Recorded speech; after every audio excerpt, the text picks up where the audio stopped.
As someone who was recently brought back into Battlefront 2 by the most recent update and actual content coming in the not-so-distant future of this month, I feel like I have a lot of insight on how Battlefront 2 can keep players like me from losing interest again. Now, I don't want to be toxic with how I present my information in this video. I don't think the developers are doing a bad job, and I don't think I could do their job better than they can.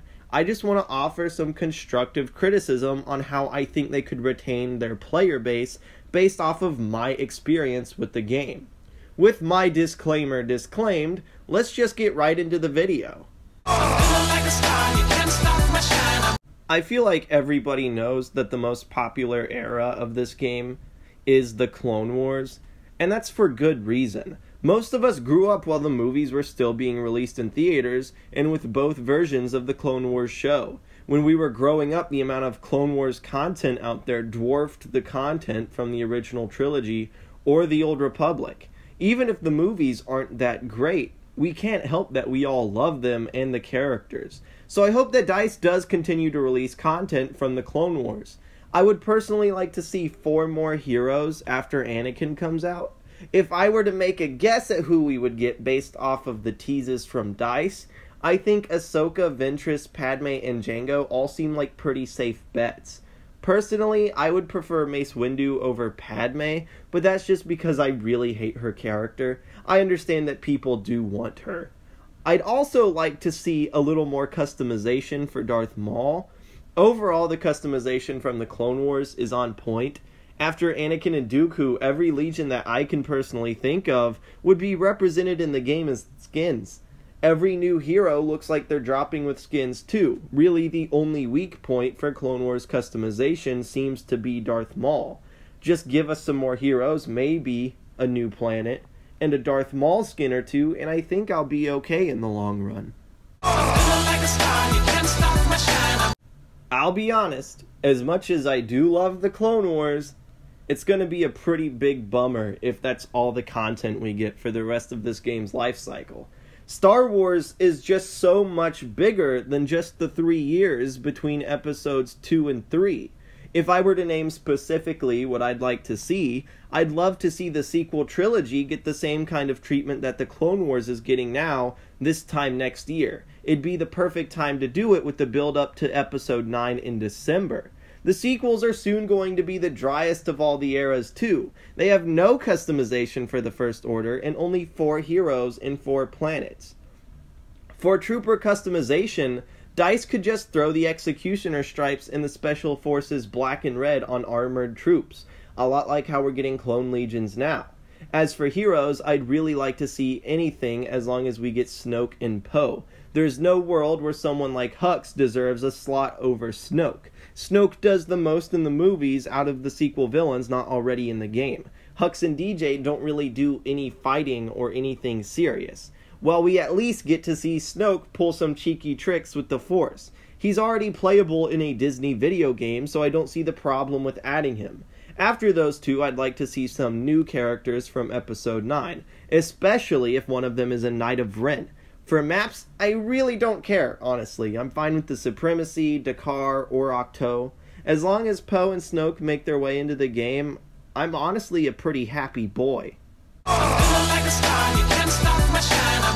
Now, there is actually some content I want to see from the original trilogy, and it's really just more customization.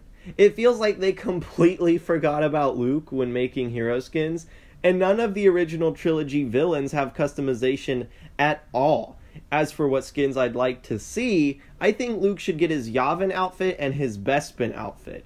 I'd love to see Boba Fett get his greener armor from Empire as a common skin, Vader get a battle damage skin from Rebels, and Palpatine get a Senate skin, which is highly requested by fans. Bossk is really the only villain without another major appearance in the movies, but his prisoner skin from the Clone Wars would work perfectly fine.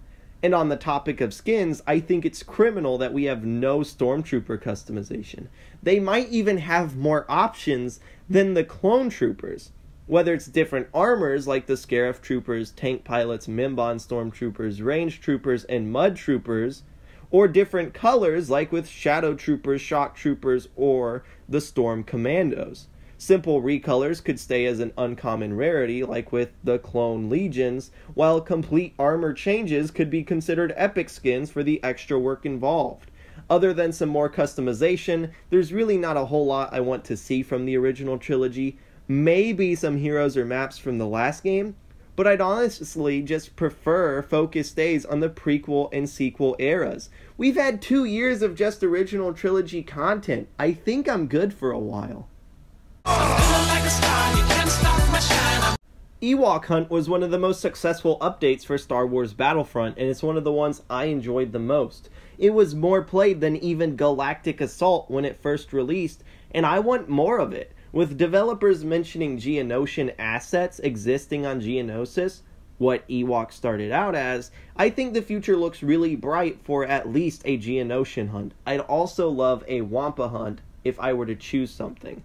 I've also seen a pretty interesting idea for a Darth Vader hunt. There's one Vader on a Dark Tantive 4, and he has to kill all of the rebels before they escape with the plans. Fun events like Double XP, Hero Cap being lifted, and cheap vehicles should all be kept up with as well. The most recent, Heroes Unleashed, was beyond fun, and it does wonders to keep the game fresh. After Kenobi and Grievous are out, I would love to see a part 2 of it, just to keep some variety in the multiplayer environment. Although, I should say I don't want any more game modes after the Conquest-esque mode is added. The new hunt modes would just be new maps to an existing mode, and the community really doesn't need to be split anymore. That is, unless they add... If DICE add a server browser, they could continue to add new game modes and have them all be played with full lobbies. It could lead to an implementation of private matches, and the whole worry about splitting up the community is null and void. Players could look for specific maps they like on their favorite game modes, and everybody would be happy. I think it's necessary if DICE keeps adding new game modes, but if they don't, I'll be okay without it. Private matches, though, that's kind of a big deal. I'm surprised they're not already in the game. I'd be very happy if they could implement those in some form in the near future. And that's really all I want from Star Wars Battlefront 2. This is presuming it keeps being supported for all of 2019, which I'm going to guess is the case. The next Star Wars game doesn't drop until fall of 2019, and it's not a multiplayer game, meaning there's still no competition in terms of Star Wars multiplayer game. I can't see them drop the game when EA is sending more developers to the team, and Battlefield 5 is definitely going to underperform. There is no way Battlefield 5 sells the 10 million units that Battlefront 2 sold in its first year. Now, if you want to see more content from this game during its life cycle, feel free to subscribe. I'm going to cover a good bit of it. I upload at least twice a week, so you'll get plenty of content in the meantime. Feel free to join my Discord to make nice with a fun, nerdy community, and follow me on Twitter if you're just a nice guy and want to see more Nosy Boy. Thank you all so much for watching, and I'll smell you later.